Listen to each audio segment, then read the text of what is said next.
জি জি, আমরা ভালো আছি। এক মিনিট, এই তোমার বাবা আসতেছে, কিছু আনতে হবে? মুরগি, খাসি, ইলিশ মাছ, দই, রসমালাই আনলেই হবে। হ্যালো শ্বশুর মশাই, এইগুলো নিয়ে আসলেই হবে। এই এইগুলো আমার বাপ আনবে কেন? খাবে যখন তোমার বাপ, আনবো কি আমি? তোমার মতো জামাইরে ঝাঁটা দিয়ে পিটানো উচিত।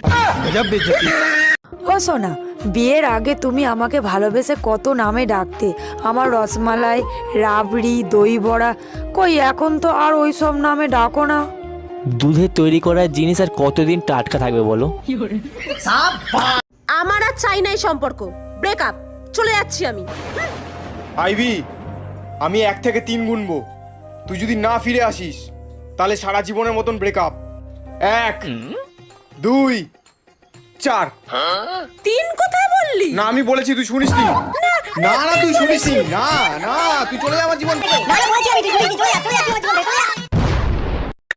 বলো, একটা গুড নিউজ আছে। কি গুড নিউজ? আমার মানা তোমাকে অনেক পছন্দ করেছে। আমি এটা মেনে নিতে পারবো না। কেন, কি হলো হঠাৎ তোমার? আমি তোমাকে পছন্দ করি, তোমাকে বিয়ে করব। তোমার মাকে বলো আমাকে ভুলে যেতে।